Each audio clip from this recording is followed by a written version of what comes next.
अस्सलामुअलैकुम, नमस्कार, आदाब। मैं साजिद हुसैन और आप देख रहे हैं चाकोलिया टाइम्स। चाकोलिया इलाके से जुड़े और चाकोलिया इलाके में हो रही राजनीति से जुड़े चंद अहम और ज़रूरी सवालों के साथ आज हम हाजिर हुए हैं चाकोलिया तृणमूल यूथ के वाइस प्रेसिडेंट जनाब शहजाद जहांगीर साहब के पास, और इनसे जानने की ये कोशिश करते हैं कि मेरे द्वारा किए गए सवालों पर ये अपनी क्या राय रखते हैं। आपका बहुत बहुत स्वागत है हमारे चैनल में। और मैं आपसे सबसे पहला सवाल करना चाहूँगा कि बंगाल में जिस तरह से आए दिन कोरोना के नए मामले सामने आ रहे हैं, ये यकीनन पश्चिम बंगाल की अवाम के लिए चिंता का सबब है। अभी रायगंज में 3 लोग संक्रमित पाए गए हैं। ये खबर जब हमारे इलाके में फैली तो लोगों में एक दहशत का माहौल बन गया। लोग डरने लगे कि हमारे चाकोलिया ब्लॉक में, क्योंकि रायगंज हमारे उत्तर दिनाजपुर डिस्ट्रिक्ट में पड़ता है, जब तक इससे पहले हमारे ज़िले में 0 था, पॉजिटिव केस 0 था, लेकिन 3 केस पाए जाने के बाद लोगों में दहशत हो गया। और वो ये सवाल उनके मन में उठ रहा है कि पश्चिम बंगाल सरकार की तरफ से हमारे चाकोलिया ब्लॉक में क्या इंतज़ाम है और क्या तैयारियां की गई है। सर, सबसे पहले तो मैं आपका शुक्र अदा करता हूं कि आपने मुझे मौका दिया कि मैं अपनी बात आपके दर्शकों तक पहुंचाऊं। उसके साथ साथ मैं आपके तमाम दर्शकों को मेरा मुअद्दबाना सलाम और आदाब। आपने बहुत ही अच्छा सवाल किया मुझे।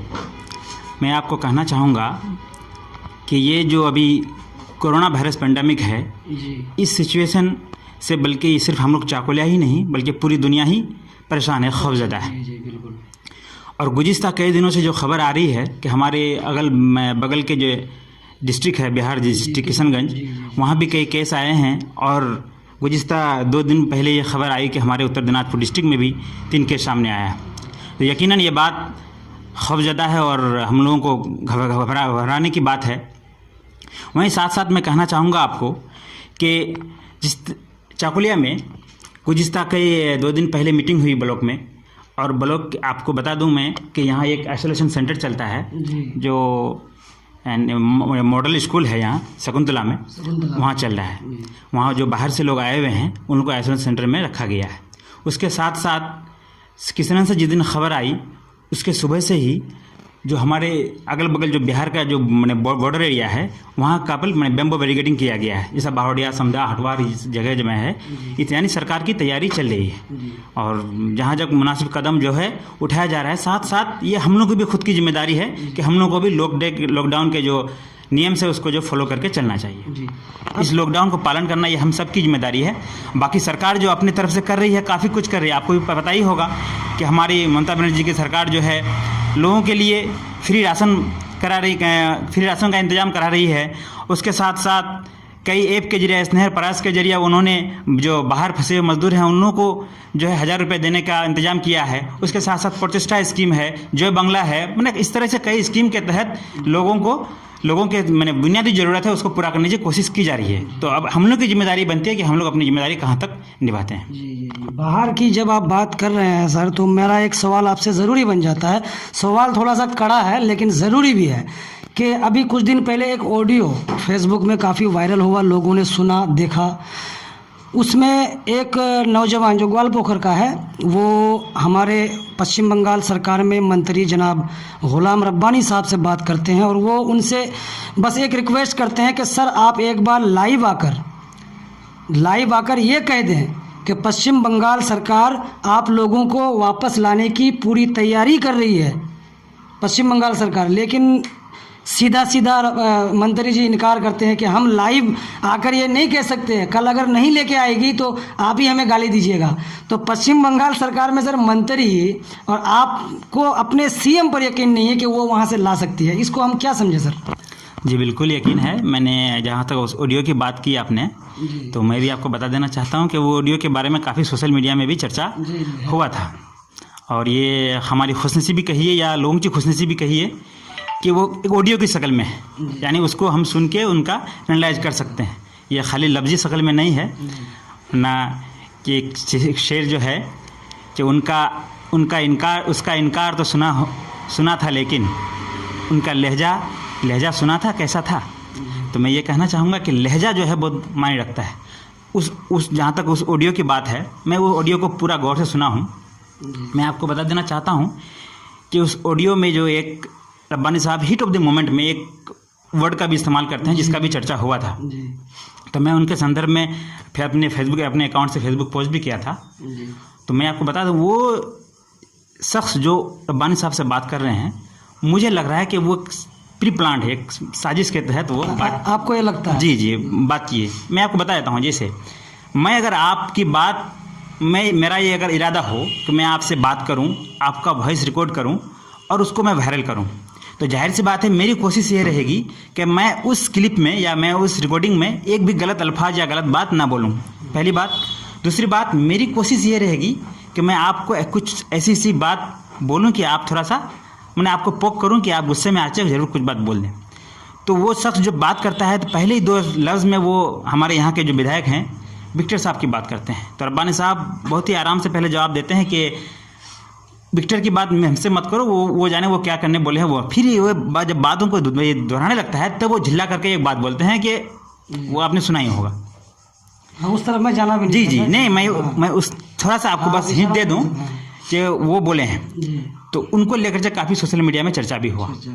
तो मैं आपको कह देना चाह रहा हूँ कि गुज़िश्ता कई माह पहले हमारे यहाँ के विधायक भी, जबकि वहाँ ना तो उनके सामने कोई उनको उकसाने वाला था ना कोई था, उनके सामने माइक था और वो थे खुद माइक में, वो रब्बानी साहब के बारे में ही और बल्कि इलाके के और चाकुलिया के इलाके के लोगों के बारे में एक बहुत ही गंदा लफ्ज़ का इस्तेमाल वो किए थे, जो सरासर ही निंदनीय है।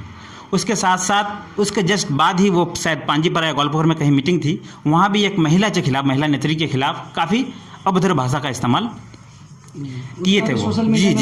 जी मैंने वो पोस्ट डाला था। मैंने कहा था अगर आप करते हैं, रब्बानी साहब हीट ऑफ द मोमेंट में बोले, उनको उकसाया गया तब बोले, लेकिन आप तो बिल्कुल बैक प्लान से बोले। उसके बाद मैं आना चाहूँगा उस आदमी के बात पर। मुझे उनकी बातों से, उनके लहजा से मुझे कहीं ये नहीं लगा कि वो आदमी मैंने अपनी परेशानी को जाहिर करता है। उनके पहले 2 सेंटेंस में विक्टर का नाम, तीसरा सेंटेंस में देखिएगा आप वो लाइव, ये बात पकड़ के जम के पकड़ा है, सर आप लाइव आइए, लाइव आइए। मैंने लाइव आना मेरे हिसाब से उतना जरूरी नहीं है कि लाइव आना, मतलब वो सिर्फ लाइव को ही लेके पकड़ा हुआ है। वो ये कह रहे हैं कि एक दिलासा तो आप दे सकते हैं कि बात। और वहीं रब्बानी साहब वहाँ बात बोल दिए हैं कि एक स्टेट में, मैं कह रहा हूँ आपको कि एक स्टेट में अगर इस मामले कोरोना वायरस पेंडेमिक सिचुएशन से लेकर के अगर कुछ कर सकती है तो वो सीएम है, कुछ नहीं कर सकती है तो वो भी सीएम है। और रब्बानी साहब वहाँ बखूबी बोल दिए हैं कि हमारे जो सीएम हैं ममता बनर्जी जी, वो काफ़ी कुछ कर रही है इस मामले में। उनका ट्वीट भी आया है, काफ़ी कुछ कर रहे हैं। उन्होंने ये भी कहा कि मैं अभी मीटिंग से ही आया हुआ हूँ, डीएम वगैरह से बात चल रही है कि इंतजाम, देखिए पहले जब तक नहीं कोई इंतजाम कीजिएगा अब तब कदम उठाना पड़ेगा। जिस तरह से ये नेशनल लेवल में लॉकडाउन हुआ, ये गैर मनसूबाबंदी के तहत हुआ। इसको लॉकडाउन मोदी हुकूमत, सेंट्रल हुकूमत अगर एक माइग्रेंट्स का अगर एक प्लान कर लेते पहले कि लॉकडाउन के बाद 2 दिन बाद ट्रेन जारी करके अगर यहाँ भेज देते, इस तरह का ये मनसूबाबंदी कर लेते, तो कोई काम करने से पहले मनसूबाबंदी जरूरी है। तो रब्बानी साहब वहाँ बारहा बोल रहे हैं कि मनसूबाबंदी चल रही है, डीएम के साथ साथ जो मेडिकल ऑफिसर्स हैं उनके साथ मीटिंग चल रही है और मनसूबाबंदी हो रही है। यानी इंतजामात पहले, कोई भी कदम उठाने से पहले इंतजामात ज़रूरी है, वरना सिर्फ माइग्रेंट को ला करके यहाँ इधर उधर कहाँ छोड़ दें। उसका आइसोलेशन सेंटर का जुगाड़ करना होगा, खाने पीने का जुगाड़ करना होगा, ये सारे इंतजामात वो बारहा बोल रहे हैं कि मैं कर रहा हूँ, तो फिर लाइव आने की क्या ज़रूरत। और ये सारी बातें जो है हमारी जो सीएम है, हमारे सीएम जो है वो लगातार ये अपनी ट्वीट के जरिया हो या खबरों के जरिया हो, वो मैसेज देती है लोगों को मैं आने के बारे में इंतजाम कर रही हूँ। तो फिर इसको लेकर के इतना, और आपने देखा भी कि उससे कई दिन बाद रब्बानी साहब के इस रिकॉर्डिंग के वायरल होने के कई दिन बाद लोगों का आना भी शुरू हुआ। यानी वो सही बोल रहे थे कि मैंने इंतजाम चल रहा है, लाइव आना कोई ज़रूरी नहीं है। अगर जहाँ सीएम बोल दे रही है तो वहाँ फिर और दूसरे का बोलना मेरे हिसाब से बेमानी और गैर ज़रूरी है। एक सवाल मेरा सर आपसे और कि अभी हमारे चाकुलिया के विधायक जी अली इमरान रम साहब एक वीडियो उनका और भी जारी हुआ है जिसमें वो व्हाट्सएप वाली बात का जिक्र किया है कि लोग उनके पास फ़ोन कर रहे थे, लोगों का फ़ोन वो रिसीव नहीं कर पा रहे थे, या व्हाट्सएप में जो लोग मैसेज किए थे लोगों की ये शिकायत थी। मेरे पास भी 2 लोगों ने फ़ोन किया कि हमारे एमएलए साहब तो हमारे व्हाट्सएप मैसेज को देखे ही नहीं है, लेकिन आज उन्होंने उस बात की पुष्टि की कि मेरा व्हाट्सएप जो है कंप्यूटर से लिंक किया हुआ था और हमने कंप्यूटर में सारा कुछ देखा। तकरीबन 27,000 कुछ प्लस लोगों लोगों का जो है उनके पास मैसेज आया कि इतने लोग हमारे इलाके से बाहर फंसे हुए हैं। फिर उन्होंने उसकी जानकारी सरकार को दी और लगातार दबाव बनाने के बाद सरकार ने जो लिस्ट जारी की ट्रेन को आने की, यहाँ पश्चिम बंगाल के लेबरों को लाने की, तो उनका एक सवाल और भी है कि उत्तर दिनाजपुर का उस लिस्ट में कोई भी व्यक्ति नहीं है। और उनका कहना है कि उत्तर दिनाजपुर के लोगों ने क्या नाइंसाफ़ी की थी, जबकि ट्रेन उत्तर दिनाजपुर को होके जाएगी। इस पर आप क्या कहेंगे? इस सवाल का जवाब मैं अगर आपको कहूं कि आप अगर यहाँ हमारे यहाँ के विधायक अली इमरान रम साहब से पूछें तो ज़्यादा बेहतर होगा जी। मैं अगर ऐसा जवाब देता हूँ आपको तो शायद ये अहमकाना जवाब होगा और इसमें हंसी आएगी आपको, और आनी भी चाहिए कि ये मैं अगर बाहर से लोगों को आने, बाहर से माइग्रेंट्स के आने की बात करूं और वहाँ सिर्फ एक चाकुलिया के विधायक को इसकी जिम्मेदारी दूं तो ये बात बेवकूफ़ाना बात होगी।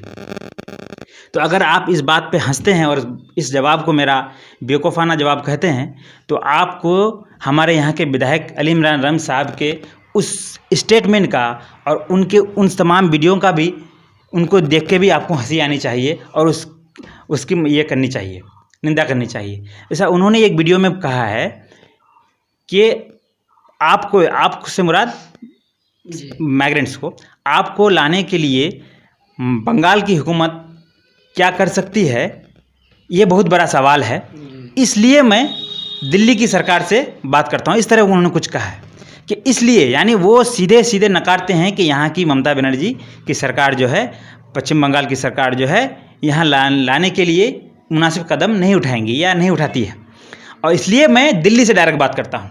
तो अगर वो इतना ही इनकी काबिलियत है या इतना ही उनके कैलिबर है तो वो तो सीधे ला सकते हैं। तो ये सवाल जाहिर सी बात है कि उनको थोपना चाहिए आपको। तो खैर ये सारी बातें तो एब्स्ट्रैक्ट बातें हो गई। मैं आपको इसकी असल बात बताना चाहूँगा जहाँ तक मुझे समझ में आ रही है। आपने अगर हमारे विधायक की वीडियो को फॉलो किए हैं तो आपने देखा होगा कि उन्होंने एक वीडियो में सीधे बोला था कि पोर्चेस्टा स्कीम के बारे में कहा था कि ये एक स्कीम ही नहीं है, इस तरह की कोई स्कीम ही नहीं है, जो कि सरासर गलत बात है। वो शायद जानते नहीं है कि हाई टेक्नोलॉजी ज़माने में अगर 2-4 उंगली सिर्फ घुमाते मोबाइल में अपना तो उनको जानकारी मिल जाती, नोटिफिकेशन वो देख ही सकते थे नेट में। नोटिफिकेशंस में ये भी था कि वो डीएम के ऑफिस में जमा होगा, लेकिन लोग ग्राम पंचायत के मेंबरों के पास जमा करे, तब जाके उन्होंने ये सवाल खड़ा किया था। नहीं, देखिए मेरी बात सुनिए, तो उनको वही बात कहना था। उन्होंने क्या कहा, उन्होंने कहा कि ये स्कीम ही नहीं है, यानी ये सरासर गलत बात है। और मैं आपको बता देना चाह रहा हूँ, जैसे हमारे एरिया में ये हमारी बदकिस्मती कहिए कि शुरू से लेकर अब तक लेफ्ट के ही एमएलए रहे हैं, मंत्री रहे हैं, लेकिन आज इस इलाके में ना तो अच्छे स्कूल है, ना एक कॉलेज है, ना ही उस तरह के कोई हॉस्पिटल वगैरह है। खैर वो बात की बात है, अभी ये बात करना गैर मुनासिब है, लेकिन मैं कहना चाहूँगा कि इसी के आधार पर हमारे एरिया में काफ़ी इलिटरेट लोग हैं, यूँ कह सकते हैं कि एजुकेटेड लोगों की कमी है। तो अगर एक परचेस्टा की फॉर्म अगर मान लेते हैं आपके हाथ में आ जाती है, तो ऐसे लोग हैं हमारे गांव में जिनको ज़रूरत है परचेस्टा स्कीम, वो एलिजिबल है लेकिन वो फॉर्म भरने लायक नहीं है। तो जाहिर सी बात है वो किनके पास जाएंगे, आपके पास, मेरे पास आएंगे। तो टीएमसी के जो वर्कर्स हैं, जो बूथ लेवल के वर्कर्स हैं, जाहिर सी बात है वो लोग आम आदमी से जुड़े हुए रहते हैं, तो वो लोग उनके पास आएंगे ही कि फॉर्म मेरा फिलअप कर दिए या जैसे भी हो, मदद के लिए वो आएंगे ही। तो खैर वो उनको कहना चाहिए था कि ऐसा ऐसा है, लेकिन उन्होंने सीधे नकारा है कि ये परचेस्टा स्कीम है ही नहीं। और इसमें जो डॉक्यूमेंट्स दीजिएगा, आधार कार्ड वगैरह, तो इसका इस्तेमाल क्या हो जाएगा, आपको एनपीआर और एनआरसी के लिए आपके खिलाफ इस्तेमाल कर सकता है। तो ये 1000 रुपया की लालच में इस तरह ना करिए, उनका कॉल है। तो इस बात से हमारे यहाँ के लोगों को, जैसा मैंने आपको पहले ही कहा कि उतने अवेयर नहीं हैं, तो उन लोगों में एक मिसअंडरस्टैंडिंग पैदा हो गया, खौफ पैदा हो गया कि अरे ये सब अप्लाई करोगे, इसमें तो आधार लगता है, ये वो। जैसा मेरे खुद जानने में से मैंने कई मेरे गांव के जो बाहर रहते हैं उन लोगों से बात करने की कोशिश की कि स्नेहर परास ऐप है, उसमें रजिस्टर कर दो आधार कार्ड वगैरह से। तो वो लोग तो किए, उसमें से वो लोग बताया भैया कुछ लोग डर रहे हैं कि ऐसी बात है। हालांकि रब्बानी ये विक्टर भाई एमएलए साहब जो हैं वो इसमें बात नहीं की है, स्नेह परास की बात नहीं की है, वो परचेस्टा स्कीम की बात की है। लेकिन मैं कह रहा हूँ कि लोगों तक ये मैसेज अवेयर नहीं है लोग। जहाँ लोग ये बात आ गई कि आधार कार्ड, राशन कार्ड लग रहा है, ये एनआरसी के लिए इस्तेमाल हो सकता है, तो लोग खौफजदा हो गए। और लोग जो है गवर्नमेंट के जरिए जो कई व्हाट्सएप नंबर, ईमेल आईडी वगैरह जिसमें आपको रजिस्टर होना था, यानी आपको जिसमें रजिस्टर होना था, यहाँ वहाँ लोकल पीएस में जो आपको रजिस्टर करना था, तो वहाँ लोग खौफजदा होकर के कहीं ना कहीं लोग पीछे हो गए वो मैंने आधार कार्ड और राशन कार्ड लेकर के थोड़ा सा पीछे हो गए। इसमें कुछ ना कुछ लोगों की कोताही रही होगी। दूसरी बात कि विक्टर साहब जो ये व्हाट्सएप में मांग लिए, तो कुछ लोगों ने ये सोचा होगा कि हमने तो व्हाट्सएप में भेज दिया है और ये शायद करने की ज़रूरत है ही नहीं। तीसरी बात कि लोगों ने शायद कि डेस्टिनेशन स्टेशन जो है वो किशनगंज चुना होगा, जो कि बिहार में है। ये एक टेक्निकल फॉल्ट हो सकता है कि लोगों ने किशनगंज को चुना होगा, जो कि बिहार स्टेट में है, बल्कि हम लोगों को चाहिए कोलकाता या दार्जिलिंग एनजीपी वगैरह सेलेक्ट करें। तो ये टेक्निकल बात ये हो सकती है। रही बात, इसके साथ साथ ये भी कहना चाहूँगा कि कोई ज़रूरी नहीं है कि हर डिस्ट्रिक्ट का एक साथ ही सब आए। लोगों का आना शुरू हुआ है, आपने देखा। मैं आपको बता दूं कि आपको पहले भी मैंने बताया कि शकुंतला में कई लोग आए हैं बाहर से जो यहाँ आइसोलेशन सेंटर में रह रहे हैं। कुछ लोग इस्लामपुर में भी मेरे पास खबर है, इस्लामपुर आइसोलेशन सेंटर में भी है। तो लोगों का आना शुरू है, हो रहा है। आप और 12 तारीख से नहीं है, खबर भी है कि 12 तारीख से रेगुलर ट्रेन भी चलेगी, तो लोगों का आना होगा। कोई भी काम एक मनसूबाबंदी के तहत होता है, आपको उतना थोड़ा सा पेशेंस रखने की ज़रूरत है। और लोग आएंगे, इंशाल्लाह आते हैं और आते रहेंगे। दीदी अच्छे काम कर रही है इस सिचुएशन में। सीएम ममता बनर्जी जो है बखूबी अपने अपनी जिम्मेदारी को निभा रही है और इंशाल्लाह निभाएगी। कहीं ऐसा तो नहीं सर कि उत्तर दिनाजपुर में सरकार की तरफ से ऐसा कोई इंतज़ाम नहीं है कि बाहर से जो लोग आ रहे हैं उनको रखा कहाँ जाए? ऐसे क्वारंटाइन सेंटर्स की कमी है, कोविड-19 हॉस्पिटल्स की कमी है। इस दिक्कत को देखकर तो कहीं उत्तर दिनाजपुर को माइनस नहीं किया जा रहा है? जी, मैंने आपको कहा कि आइसोलेशन सेंटर है यहाँ इस्लामपुर में भी है और कुछ मजीद आइसोलेशन सेंटर की तैयारी चल रही है। तो मैंने आपको पहले भी कहा कि कोई भी, जैसा आपने देखा होगा कि हमारे बगल में किशनगंज में जो लेबर आए हैं उसमें से पहले एक था पॉजिटिव केस, अभी जो है 8 और केस नया पैदा हुआ है। उस 8 नए केस में शायद 7 या 8 केस जो है बाहर से जो आए हुए हैं माइग्रेंट्स लेबर, उन लोगों का है। तो ये बात चिंता करने की बात है और इससे हम लोगों को एक सबक भी हासिल करनी चाहिए कि हम लोग अगर बाहर से लेके आ रहे हैं तो सबसे पहले हम लोगों को इंतजाम करना पड़ेगा, उसके बाद बाहर से लेके आएँ। वरना किशनगंज जैसा हाल हम लोग का भी होगा। 3 हम लोग को ही पहुँच गए हैं और अदरवाइज हम लोग भी काफ़ी परेशानियों का सामना करना पड़ेगा। एक मेरा आपसे आखिरी सवाल कि हमारे चाकोलिया के विधायक अली इमरान रम साहब जो अभी कोलकाता में लॉकडाउन के कारण वहाँ फंसे हुए हैं या वहीं पे हैं, और उनका ये दावा है कि वहीं से जिस हद तक भी हो रहा है वो लोगों की मदद बखूबी कर रहे हैं। और लोगों ने वीडियोस जारी कर फेसबुक के माध्यम से जानकारी भी दी कि बाहर फंसे हुए लोगों के खाने पीने का जितना उनसे हो सका उन्होंने इंतज़ाम किया। तो जिस तरह की भी मदद वो लोगों की कर रहे हैं या करने की कोशिश कर रहे हैं, उससे आप कितना सहमत हैं? जी, मैंने ये देखा सोशल मीडिया में, मैंने देखा कि उनके जो कुछ ब्लॉक लेवल के और बूथ लेवल के वर्कर्स हैं, उन लोगों ने ये मैसेज भी सोशल मीडिया के थ्रू देने की कोशिश किया है। तो एक हमारे भाईजान बोले कि वो जो है एक जिम्मेदार नागरिक होने का जो है जिम्मेदारी अदा कर रहे हैं, एक जिम्मेदार नागरिक होने का लॉकडाउन पालन कर रहे हैं। तो मैंने कहा कि मैं कह रहा हूँ कि ठीक है, अच्छी बात है, एक जिम्मेदार नागरिक का आप जो है जिम्मेदारी अदा कीजिए। उसके साथ साथ आपको ये भी याद रखना चाहिए कि आप यहाँ के एमएलए हैं, उसकी भी जिम्मेदारी है, तो वो अपनी भी एमएलए होने के जो जिम्मेदारी है आपको उसको भी पूरा कीजिए। साथ साथ कुछ आदमी का कहना है कि वो सब कुछ नहीं कर सकते हैं। जाहिर सी बात है, वो सब कुछ नहीं कर सकते हैं, लेकिन बहुत कुछ तो कर सकते हैं। सब कुछ नहीं कर सकते हैं लेकिन बहुत कुछ कर सकते हैं और कुछ ज़रूर कर सकते हैं। तो मैं आपको जैसे बता दूं कि एक अगर आप जो 10th पास स्टूडेंट है उससे आप क्या उम्मीद करेंगे कि वो एक अच्छा सा मजमून लिख दे, एक एप्लीकेशन अच्छा से लिख दे, या 2-4 नज़म अच्छा सा गा दे, यानी आप उससे ये उम्मीद कर सकते हैं। लेकिन वहीं अगर एक सिर्फ 10th क्लास का बच्चा एक नज़म का 4 लाइन अच्छी तरन्नुम में गा दे तो आप उसे सेटिस्फाइड हो जाएंगे कि ये है। तो इसी तरह बिल्कुल वो बहुत अच्छा काम किया है, मैं उसको सराहता हूँ कि अगर उन्होंने बाहर में फंसे हुए लोगों की मदद की है, आप जैसे भी हो, जिस तरह से भी हो, जिनसे भी बात करके हो, अगर उन्होंने मदद करने की कोशिश की है या किए हैं तो ये बहुत ही अच्छी बात है। लेकिन मैं कह रहा हूँ कि उनकी जिम्मेदारी बस इतनी शॉर्ट जिम्मेदारी नहीं है उनको चाकुलिया के लिए क्या किए, उनको मैं अब क्या कहूँ, वो खुद ही उतने समझदार हैं या समझते ही होंगे। इसमें उनको उनके साथ साथ उनके लोगों को ये इंट्रोस्पेक्ट करने की ज़रूरत है, उनको खुद सोचने की ज़रूरत है वो क्या कर सकते हैं और क्या कर रहे हैं। ये थे हमारे साथ चाकोलिया तृणमूल यूथ के वाइस प्रेसिडेंट जनाब शहजाद जहांगीर उर्फ पेंटर भाई, जिनसे हमारी बात हुई। आपने देखा, आपने सुना, आपने जाना। वीडियो पसंद आए तो लाइक शेयर अवश्य करें, चैनल को सब्सक्राइब कर बेल आइकन को दबाएं ताकि हर वीडियो पहुंचे आप तक सबसे पहले। खुदा हाफिज़।